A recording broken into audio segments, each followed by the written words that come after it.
कारणं बन्धमोक्षयोः बन्धाय विषयासक्तं मुक्तं निर्विषयं स्मृतम्.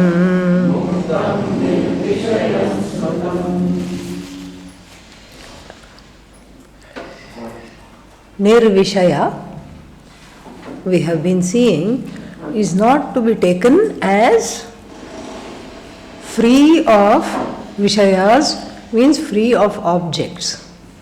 The mind cannot be free of objects. Why? Because one is not in charge of the objects. We saw that yesterday. The objects just fall into the mind, and in fact that is the place where the Keno Upanishad starts. How do the objects fall into the mind? We saw that. So Nirvishaya must be changed into Nirasakti. So the mind cannot be free of objects, but it certainly can be free of what? Attachment or wanting to be identified with those objects. The clinging for the objects can definitely, there is something I can do about, but the fact that there are objects in the mind, I cannot do anything about. This distinction must be understood. So the kama for the objects, which was talked about in the first verse, in the first mantra, has to be understood as that there is some say about it, there is some option I can have. The kama for the objects is what? Most of the time it is not the kama for the object at all. So if supposing somebody says, I have to have this, I cannot do without this object, then that means there is already some, if you ask them, and if they happen to be a little more, what's the word for it, a little introspective, and you ask them the situation. What is the situation? Why can't you do without this? What is this? What is about this particular thing? Then you will find out that it is not this that they want the concept of this, or what they think is going to make them secure. What is it that they are going to get? Not from the thing, but the security that it represents, or some happiness that they think it represents. So the happiness, the security, all these things are there. It's not about the thing at all. So the thing in the mind becomes already laden with one's deep insecurity, and somehow the connection, wrong connection, it's like misfiring. So the wrong connection, due to some wrong connection, lack of vairagya, lack of viveka, what does the jiva think? This particular thing is going to fulfill me, is going to make me better something, better, make me a better person, make me more secure, make me more confident, etc., etc., etc. This is the problem. This is how we have to separate here. Nirvishayam, so bandhaya vishayasaktam. So this is vishayasakti. So bandhaya, for this bondage to occur, and we saw what this bondage is like. You remember the cow story now, yes? Yes. So for this bondage to occur, what is needed? What is needed simply is to have a mind. That's all is needed. So the bondage occurs very easily because it's also in the mind. Why? Because I make myself miserable thinking that I cannot do without this, that, and all the other objects. I was in a plane once and I had one seatmate. I was sitting next to the window, she was sitting next to me. And then we had just sat down. The plane had not even taken off. She pointed to me and said, "Are you wearing perfume?" I said, "No, I don't wear perfume." "Thank God, I'm very allergic." "Good, you're not wearing perfume." "Theek hai."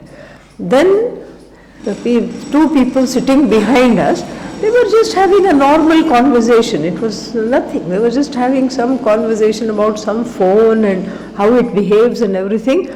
She turned back. She said, "Hey, I have sensitive ears. And this is not your house. This is a plane. Keep quiet." They were kind of taken aback. I said, "What's happened?" Then she looked to see, "Aage kaun baitha hai? Who is in front?"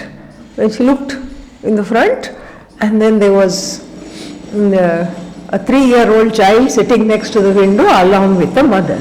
She tapped the mother on the back. "Is he going to be screaming the whole time in the flight? Because I have sensitive hearing, I don't want to sit with children. I have already told the airlines I cannot be seated with children or in the vicinity of children." So then, is he going to be screaming? The mother was really taken aback. When I looked at her, the mother looked like she was about to start screaming. But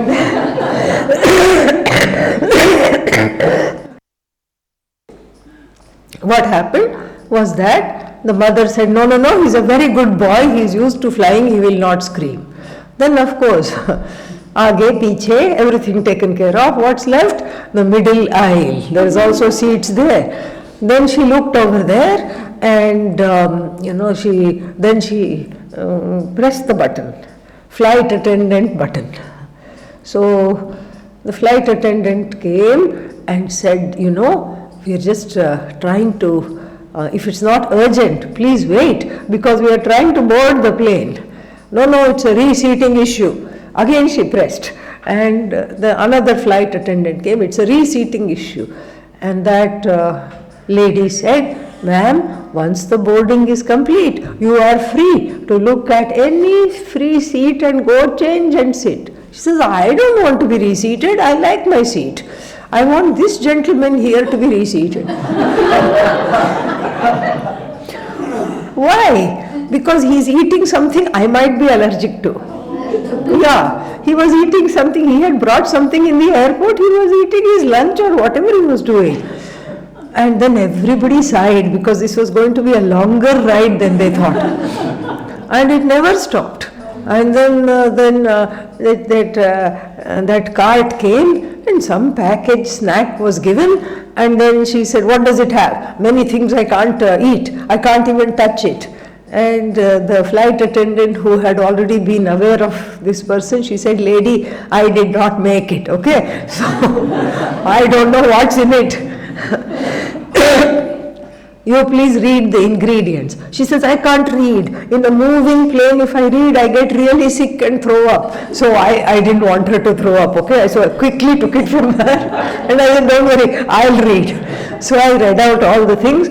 Nothing in it she was allergic to, okay? Nothing she was allergic to, so I gave it, and then still she wouldn't eat it. Then another cart came with a drink in it, and then she said, "I don't like this snack, give me something else." So they gave another thing. Then she said, "I want juice." Okay, we gave the juice. Then she said, "No, you have put ice, I want without ice." So then again they gave without ice. Then she said, "Where is the ice?" She said, "You just asked me to take it out." No, I want it separate in another glass." So like this, she was just such a miserable person, had convinced herself that this is how life should be led. Because if this much attention, such people in everyday parlance are called high maintenance people. Yeah. High maintenance. Like certain electrical circuits and all, you have to keep maintaining them, you have to keep oiling, you have to keep looking at it, all these things is high maintenance people. And the more high maintenance we become, the more miserable we are. This is what the Upanishad is trying to tell us. And so the kama, when we decide to follow the kama, It's not like following somebody on Facebook or Twitter. No, it follows you back, and you follow it, it swallows you. You follow, it swallows. That is what happens. And to illustrate this, many stories are there in the Mahabharata, in the Puranas, everything. One such story is that of a sadhu who had a small ashram. This is all about various dependencies. So he had a small ashram, and what did he do there? He just was living his life, and then one day he got the idea, so much wonderful land is there.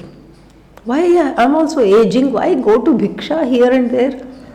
Why not grow my own food? Land is here, water is here, seeds I can easily get, and all I need is a pair of bullocks.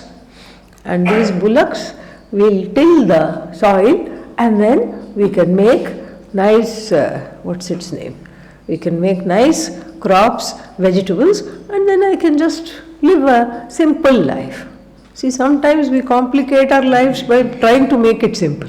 This is a very interesting illustration. So the next day of the weekly market, he went to the market and got himself a pair of bullocks. And the bullocks were, tilling the land, and he was growing the thing. But then, one day what happened? Tiger came into the village. Sometimes it does that. If it cannot have lunch where it is, in the forest, the tiger decides to go out for lunch. Okay, yeah. And so the tiger decided to come into the village, and then what happened? All the people took off because they were afraid. Man-eating tiger means what? It will eat not just man-eating, woman-eating, child-eating, everything. Yeah. So this human-eating tiger is there, and it's going to do this, and I need to push off. All of them left. And guess who else left? The bullocks got frightened of seeing the tiger, and the bullocks also took off. Unfortunately, since the bullocks did not have a cell phone, they could not be told, look, the tiger has gone, you may come back. They had no way of knowing, and they just took off. And then the sadhu, who could not remain without the bullocks, because based on the bullocks was his little idyllic garden of self-sufficient food and all these things in his ashram, and so he also took off after the bullocks.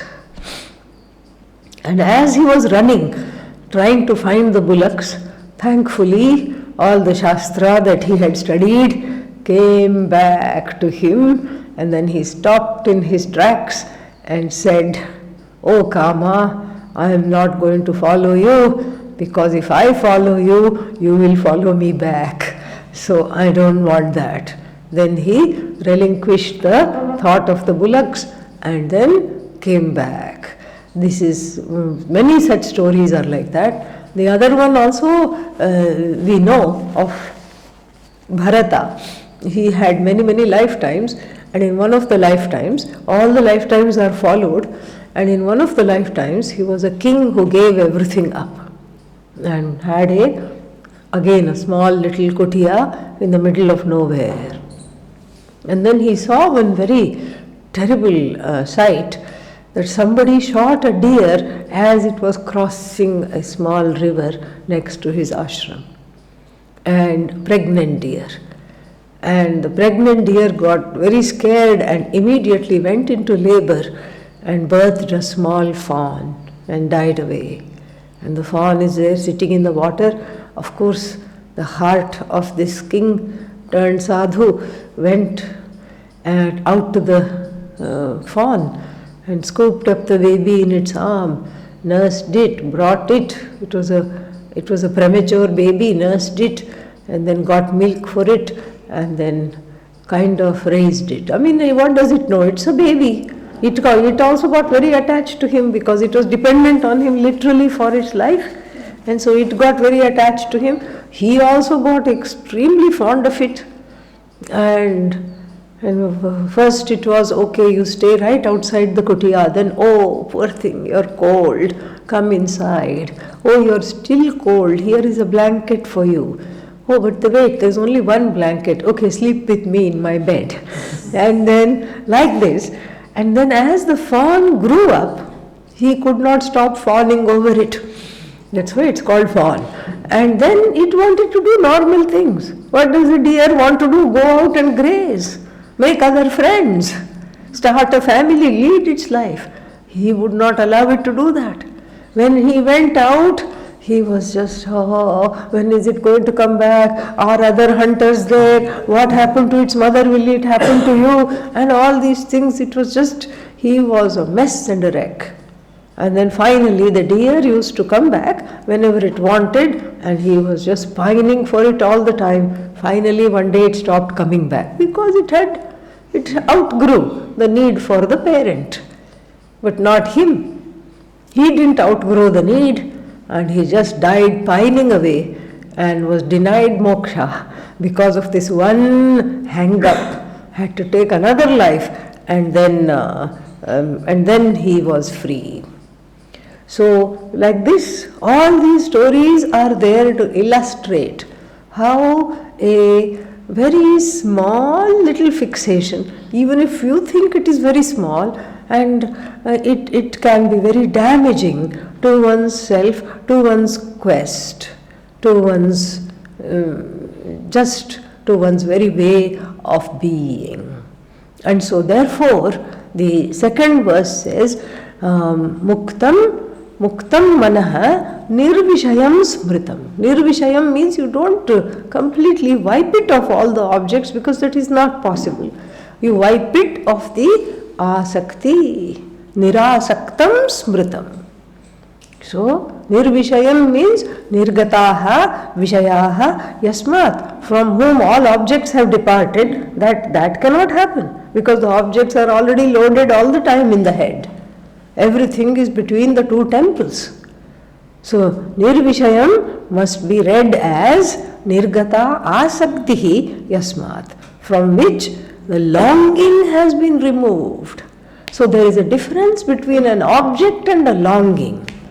The object becomes subjective in the mind. I have no longer an objective relationship to the object. Why? Because I have longing. The longing makes one have this attachment and identification. I have to have this, like this. So, this way the mind is kept clear, and the mind is kept free of longing for the objects. I learn the practice of being the Sakshi. And who is the Sakshi? The one that observes the objects and the longing together and says, you just learn to say, very interesting. You just start saying that. And so whenever the thought comes, I can't live without this. That's an interesting thought. Just say that and see what happens. That's also an interesting thought. No, I'll die if this happens. That's very interesting. So this is a nice contemplation. Very interesting. When I say very interesting, I see that it's an interesting observation. There is already a little space between me and that observation. So this is one part of the nididhyasana. As soon as the thought occurs, I really have to have this. This has gone too far. I'm not getting this. I have to have this. Interesting. No, you're not understanding. The mind will say, this is a serious issue. And then you say, is it? Is it now? This is a nice kind of a self-talk. Really, very important to have. Is it? And then Pujya Swamiji would teach us one more form of this, based on another ancient story of a person who was supposedly a jnani, but also was a very successful merchant. Some old story. And then what happened was that he would be just in doing a lot of things, so many ships out at sea with all kinds of bolts of silk and cloth and spices and everything, exporting everything, importing everything. And one day he gets the news, all your ships have, some of your ships have gotten lost at sea. We don't know where they are. In those days, they didn't have all this GPS and everything. The only GPS they had in those times was Guru Paduka Stotram. That's all. So they didn't have any GPS, etc. So therefore, the ships were lost at sea. So much loss, correct? So first, apparently, the merchant said, "What?" And then he said, "So what? In one of your ships, the wife and child were also there. They were also going to go somewhere and then come back." He said, "What?" So what? The what is the denial. Because every bad news, or a bad news means what? Things don't go as I want. That is the bad news. There is no other bad news. We think bad news comes in many forms. No. Bad news means news that I do not like. News that I do not like means news that go contrary against my wishes. No, that is all that is bad news. So next time when something contrary to what I want happens, first one is in denial, so one can be excused for saying, "What?" That's a denial. What means I can't believe it. It's an expression of incredulity. What do you mean that the ships are lost? What do you mean that by the time I went to the dining hall, the gulab jamuns are over? What do you mean? What? What do you mean? That's my favorite. I was waiting for it. Just because I was 2 minutes late, why did you have to stuff your face and finish it all off? What? And then after that, you take a few breaths and then say what? So what? This so what, the coming after the first incredulous expression of denial is extremely important, because that so what is jnanam, is wisdom. Why is it wisdom? Because I ask myself the question that when after I say so what, that means what? I see that I am still alive, nothing has happened. No gulab jamun means what? The world did not fall apart. No, my world fell apart. No, your world also did not fall apart. Why? Because you are standing and arguing with me. Why did I eat all the gulab jamuns? You are arguing with me. So obviously you are fine. You are okay. So what? What is an expression of denial which can be allowed because it is kind of spontaneous, and it is an expression of the shock that has happened in one's life. And then so what is the shock absorber. When I say so what, you understand, one understands that so what? Yeah, what happened? Nothing happened. It's okay. And then if we practice like this, the so what threshold increases. So what, so what, so what, so what, so what, so what? And even if somebody says, "Run, the sky is falling on your head," you will calmly say, "So what?" That is how one grows. This is like a nididhyasana. This is how to train the mind. And this is what the Bhagavad Gita talks about as the two kinds of desires. Not just two kinds of minds here, two kinds of desires. Binding desire and non-binding desire. What is a binding desire? Binding desire is that without which I feel I cannot live. I am giving homework for this class, okay? You can go and write it all out, and then tonight you can give a report, all right, during satsang. What is the homework? On one side of a piece of paper, make a list of all the things you cannot live without. And then on the other side of the paper, make a list of all the things you can live without. and you will see that the right hand side is short and the left hand side maybe goes to more than one page, more than 2 pages. Maybe there's a whole book on the left hand side and a slim paragraph on the right hand side. And so let us do this exercise just for fun. And this is the homework. And then, so the things on the left are called binding desires. And the things you are going to put on the right are non-binding desires. So you go to the coffee shop and you want something like piece of cake. Cake is not there. Gone. Why? Because of your own prarabdha, that's all. Nothing to do with cake. Yeah. Cake gone.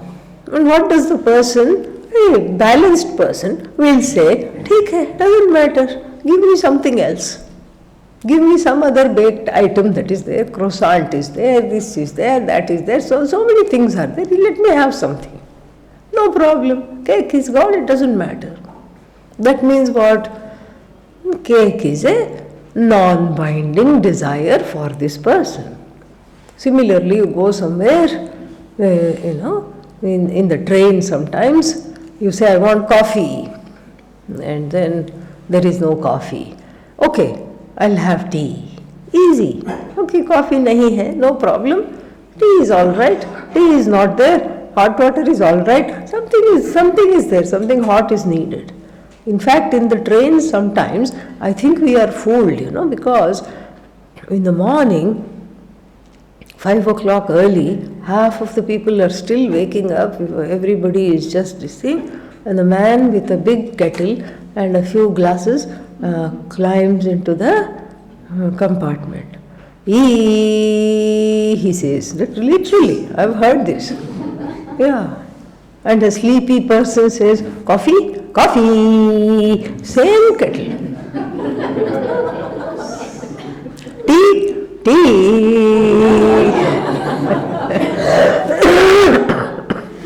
What he has in the kettle, he only knows. Yeah. Maybe he has mixed coffee and tea together. I think he is fooling us. Really. I have seen this through my own eyes. I was wide awake. He had no way of knowing I was wide awake. I was just looking, marveling at his entrepreneurship. How entrepreneurial he was. Coffee, coffee, tea, tea. And the rest of the time,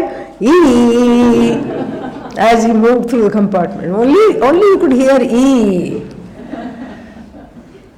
So, non-binding desire. Even the person who said, "I can't live without coffee," just had to make do with E. Okay? Yeah, whatever that E was. And like this, the binding desires are those that bind us to objects, situations, people, and relationships. And those are the ones that have to be converted into non-binding desires. Because the desires are not binding. They bind you. Even though they are called binding desires, the desires bind you into behaving certain ways. This is the problem. So the binding desires, in all these examples we have seen, like the lady in the airplane. How many binding desires she had?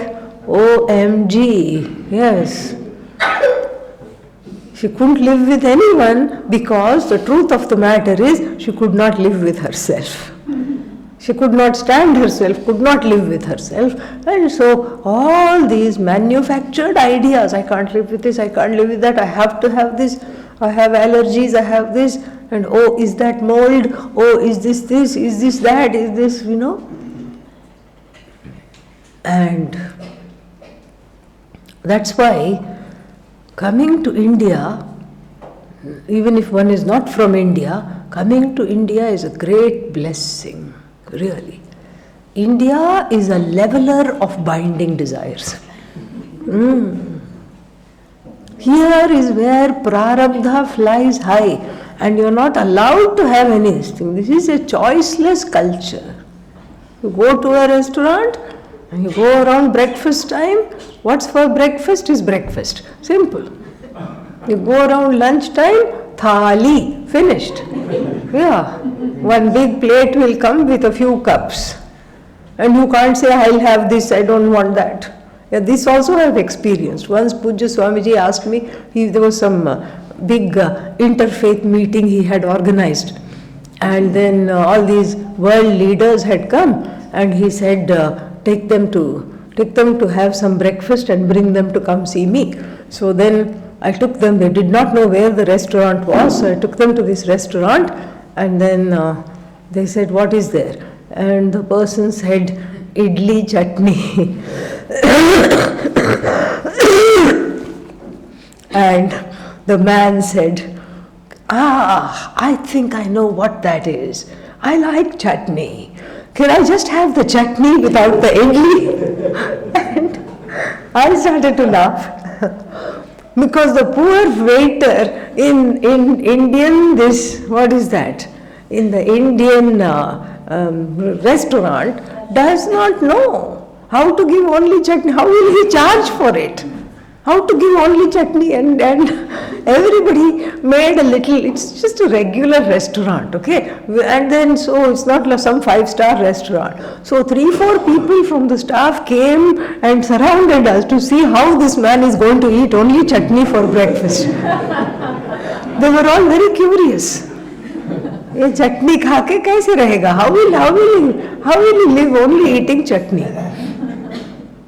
And so people surrounded us wondering, and then he was wondering why they are surrounding. I said, that you have made history. I said, because nobody orders only chutney.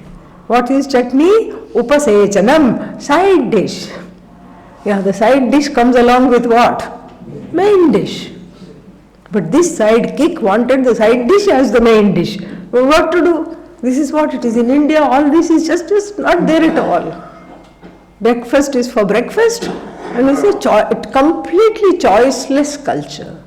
It's a choiceless culture, and the choiceless culture is extremely good for self-growth. It is also good for self-growth, I cannot tell you, because it makes everyone into a mumukshu. Really, it has the potential to make everyone into a mumukshu. No choice at all. Yeah, what choice? You have no choice. Yeah. Thali, you can't say, I don't want sambar, I want this, nothing. Nowadays we have become spoilt by seeing America and everything. Now it is possible. In those days, I am talking of late 1999 I am talking of. In those days all this was not there. Now you can go and say, give me a big plate of chutney, they will not blink their eyes. Because now we have, unfortunately, we have started to emulate the West in these respects, in these and many other wrong respects. We should emulate the West where the work ethic is concerned, where the commitment to all so many other things, innovations, etc. is concerned, but we are emulating the West for the wrong reasons and in the wrong manner. So, the point in life, as one prepares to gain this teaching, as one prepares the heart, the mind, one and the same thing, the heart and the mind, is to convert all the binding desires into non-binding desires. That is the idea. So we see, that's why I am doing this exercise. You don't have to come back and report, but it is for your own clarity. How many binding desires are there? You count. And then do each one you say, interesting, even this one is there, interesting, oh, I can't live without that also, how sad, interesting. Observe each one. Remove the subjectivity from that and then go to the next one and the next and next. So then they become objective binding desires. This is a very subtle operation. First there are binding and non-binding desires. The binding desires I observe and objectify them, making them into objective binding desires, and then I work on the project of converting them into what? Non-binding desires. Non-binding desires are those desires fulfilled, wonderful. Unfulfilled, no problem, even better. I'm fine. So this way we progress, and this is what the first two verses, which are the Pratigna verses, which talk about the entire focus of the Upanishad is to mind the mind and keep it available in service of this knowledge. Then, next one.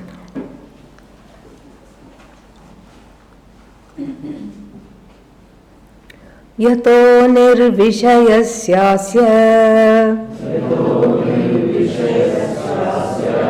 manaso muktirishyate ato nirvishayam nityam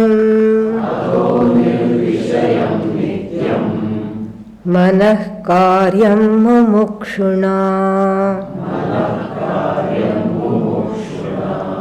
Yataha, yasmat karanat, because of which reason, nirvishayasya asya manasaha muktihi ishyate.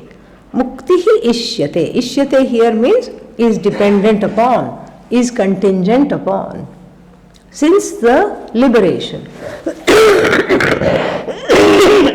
since freedom is contingent upon, freedom is what? Moksha. Since moksha is contingent upon a mind that is free of excess baggage. So, baggage means subjective thoughts, desires and objects in the mind. So, since nirvishayasya asya manasaha muktihi ishyate. So, since the mukti of the mind, the liberation depends on the mind being free of objects, not free of objects. You understand what the spirit of it, right? Free of what? The clinging to the objects, that we have to add that there. Free of clinging or being bound by the objects. Then for every mumukshu, it is advised, the second half says, mumukshuna, by the mumukshu, what should be done? Ataha, therefore. Well, what is this? Therefore, yataha, ataha. Because, yataha, because of which reason, the freedom depends on the mind being free of excess baggage. Ataha, therefore, nirvishayam nityam manah karyam. So, therefore, the mind always has to be kept free on part of the who? Mumukshu. A special advice now, because now the thing is honing in, and who is this Upanishad for? Mumukshu. Mumukshu means jigyasu here. The one that is actively seeking the knowledge has to have a free, unburdened mind. Has to have a free and unburdened mind. A free mind is a happy mind. And how to free the mind? First you release the objects from the hold of subjectivity. And then you just watch the objects come and go without attaching to each and every one of them. That is what the whole thing is. And so the mumukshu here means the seeker. Seeker of what? We can say seeker of moksha. What is moksha? Moksha is to stop seeking altogether. So what is mumukshu? The seeker that wants to stop seeking. That is mumukshu. Because everyone is a mumukshu otherwise. The true mumukshu is the one who stops, he wishes, desires to stop seeking. Does not want to keep seeking because has understood how, through experience of course, has understood that the more I seek, the more I feel bound, the more I seek, the more unfulfilled I am. This is what is the whole trajectory. The more I seek, the more unfulfilling life is. That's what happens. It's just like everything increases. And then we start off, people do this, I want a very simplistic lifestyle. Minimalistic, now this is a big thing. Minimalistic lifestyle. There's a whole lot of, it has become kind of a challenge on the internet. Minimalistic lifestyle. Let me see how little I can do with. And they do that not because they want to become a mumukshu, but because they want to trend in the cyberverse. Yeah, they want to trend. So then, like take a small thing, everything can become a huge deal. So take a small thing. These two verses have really made me want to go inward and meditate. Okay, meditate. Well, let's see what all I need to meditate. So let me go on the internet and see what I should do. How to meditate. This is not somebody in the ashram, okay? This is some lay person outside. So they Google. And then it says, wear nice baggy clothes. Oh, I don't have baggy clothes. Everything I wear is form-fitting. Okay, then I make a shopping list. Item number 1, what? Baggy clothes. Then they say, you need a bell. Not this ting-ting bell in the temple, that you can get anywhere. Yeah. 10 rupees, 100 rupees, you can get that bell. No, this is that Tibetan bell. It comes with its own gong. And then you go ding like this, it has a never-ending reverberation. And then if you are really skilled, you can go like this. And then you can make various kinds of ringing sounds. Then it says, then the person reads the Bhagavad Gita, end of 5th chapter, Chilajina Kushottaram, okay, I need kusha grass, a seat made of kusha grass. Okay, fine. And that also is obtained, procured, and then on top of that, what happens? You need soft cloth, easy to get, much harder than that. You need a charma, skin of a deer. Yeah. Now the Indian government is cracking down. Yeah. And so the person feels happy getting a false deer-looking skin, Actually it's some velvet cloth, but it has some deer print on it, little cheetal spots. Okay, so with that, put that underneath. And then you have the bell. No, the bell also, now I have my own. Then, one more hard cushion is needed because sitting like this, something can fuse, Yeah. And then so that hard cushion must be kept to elevate the hips like this, so that I will have more concentration and focus. Then one round cushion is got, just for what? Putting in the back. And then for reasons unknown to me, even that bell, that Tibetan bowl, Tibetan singing bowl, also has its own cushion. No comments on that. Yeah. So now how many things did I go and purchase in order to meditate? At least 6 or 7 things I invested in. Correct? And what was the reason to meditate? To make the mind nirvishaya. Everything can become its own business. Yoga is a big business, my God. All the straps and the blocks. The block means I just thought it's a block. No, you can get foam block, soft block, hard block, wood block, this block. Yeah. For whom is this all? For the blockhead, okay? Who doesn't know anything, who doesn't know any better. And then strap, and then what are those things? Leggings. Yeah. Mats. How many kinds of mats? OMG. You want 2 mm thickness? You want 3 mm thickness? No, I just want a mat. No, this is what happened to me. I just said I want a mat. No, you have 4 mm thickness?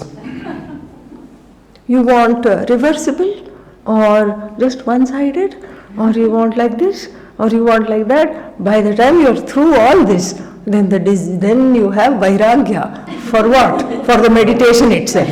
Yeah. For the yoga itself, you have vairagya.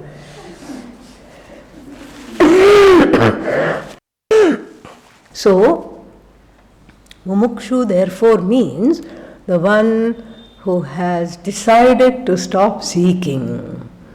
Because when I seek, it is a non-stop seeking. Because the person has understood that when I seek something, what happens? Does it satisfy me? No. Because the list of things I want keeps remaining intact. Keeps on remaining intact. It does not change. It is in fact quickly replaced by something else, by something else, by something else.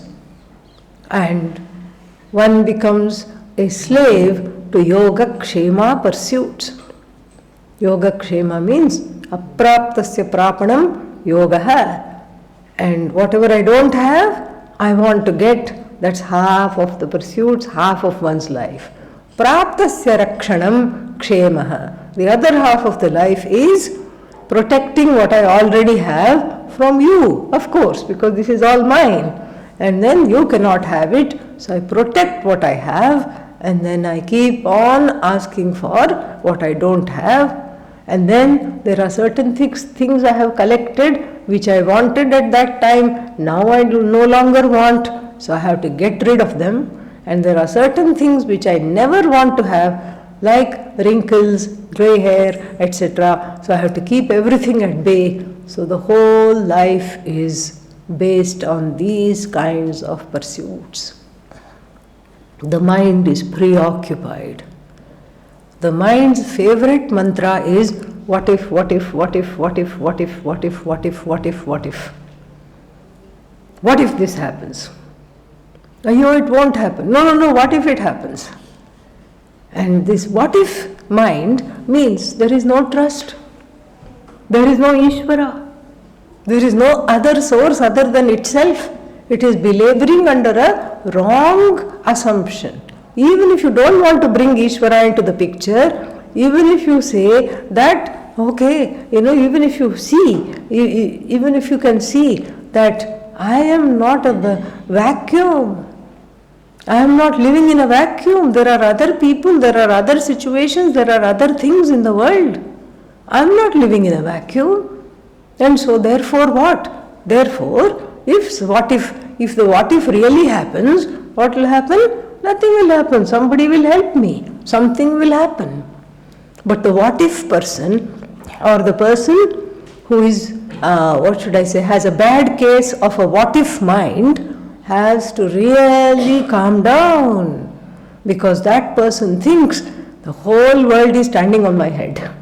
And I am responsible for everything from the weather all the way to this, whatever is happening here in my life. So, the what if mentality, the what if has to be converted to what? So what, so what, so what.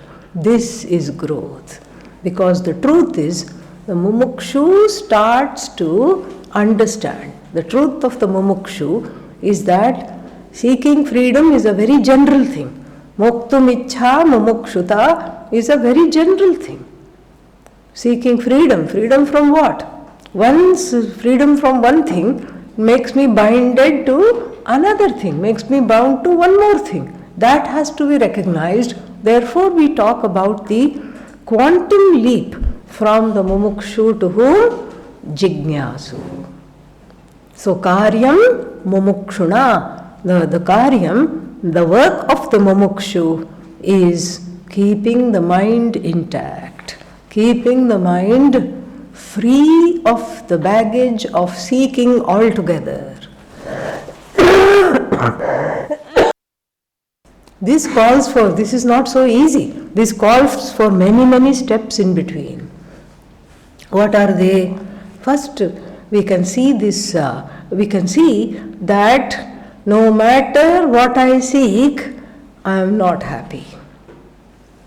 So the happiness, the connection between my happiness and my actively seeking things, situations, people and circumstances have nothing to do with one another. This has to be understood. Nothing to do with one another. And then, therefore, what I have to seek is that which will make me stop this stupid disease of having, which is the stupid disease of seeking, of wanting. You know how in the, in the music concert, there is one Tanpura. It keeps the main notes, it keeps doing strumming so that the vocalist can improvise, can go all over the place and improvise, and the audience who knows a little bit about the melody can just be enjoying the constant and the one that is the improvisation as well. And here in the Jiva's life, the constant is what? I lack, I don't have, I want. All the activities are based on this background noise. This background noise of I want, I seek, I don't have, I lack, that is what has to be interrogated. And until that is interrogated, the truth of myself cannot be known. Even Brahmaji can come and teach Vedanta, and one will not be, there will be no, no change in the person at all. And so therefore, the first step is to understand I have to stop seeking, because what I am seeking is not the things themselves. It's like a baby who says, I want to play when it is really tired and ready to drop asleep. The mother knows. The mother won't argue, the mother will just say, yes, we'll play. And then just go like this and the baby is asleep. So similarly here, the mother Shruti, in the form of the Upanishad, knows what it is that the person wants. The person does not want what they say they want, like a 2-year-old baby who is wanting to play, who is wanting a chocolate when it actually needs rest. And here the person needs to rest in the heart. The mind needs to rest in the heart, free of longing. The longing is what makes the heart uneasy. The longing is what ties me to samsara. And that longing, interrogating the longing, is the job of the mumukshu. The Kenopanishad says, Ihaiva chedavedit atha satyamasti.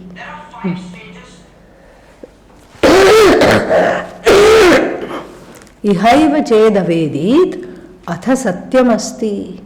Na chediha vedit mahati vinashtihi. Very beautiful mantra. Ihaiva means here itself. If I know that I am really fine without seeking. I am that Satchidananda. What I am seeking is myself. And not knowing that I am seeking all infinitely, I am seeking finite things. So, ihaiva ched avedit. Ihaiva means asmin janmani, in this body, asmin sharire. in this body, in this life, when I know that this seeking is a spoof, it's a powerful and a wrong misprojection. It's a wrong projection that I am seeking X, Y, and Z. What I am seeking is the truth of myself as a non-seeker. When I know this, atha satyam asti, meaning that Sat is me alone, I understand. One meaning. Satyam also means existent. And then the Kena Upanishad has another meaning there, that such a person alone can be truly seen as existent. Otherwise, one is in search of non-existent things, and so being in search of non-existent things, one is as good as non-existent.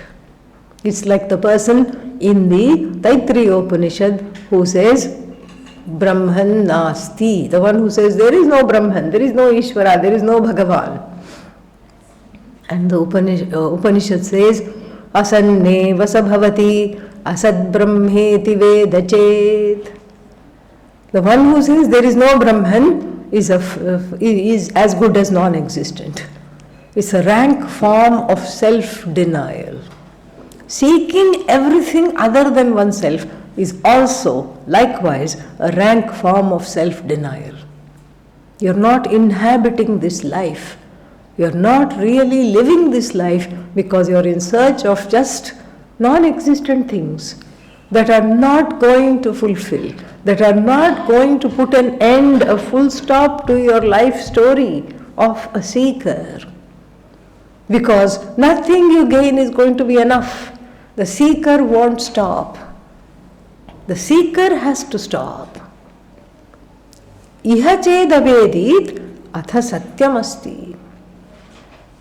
Once you understand this, such a person can be told, okay, you have the right to exist, Upanishad says. Of course, our minds are not as lofty as the mind of the Upanishad. We will ask the mundane question, okay, if I don't know, then what will happen? Nachediha avedit, if you don't know here, mahati vinashtihi. There is infinite loss. Why? The loss of the infinite as you is indeed an infinite loss. When I miss the infinite, then what is there? I miss the most obvious thing there is. I miss the most obvious thing glaring in my face. I miss that. What is the point? Sherlock Holmes and Watson. You remember Watson, right? Who is Watson? Dr. Watson, sidekick of Sherlock Holmes. They go one day, decide to go camping. Then Sherlock Holmes wakes up Watson in the middle of the night. Hey Watson, get up! What? What do you see? He looks up, looks at the sky. He says, horologically speaking, I think tomorrow is going to be a nice and sunny day. And meteorologically speaking, horologically speaking, the sun is in Leo, the ascendant is in Leo, and then astrologically speaking, this is what is happening. Astronomically speaking, this is what is going on. And then Sherlock says, idiot, somebody has stolen our tent.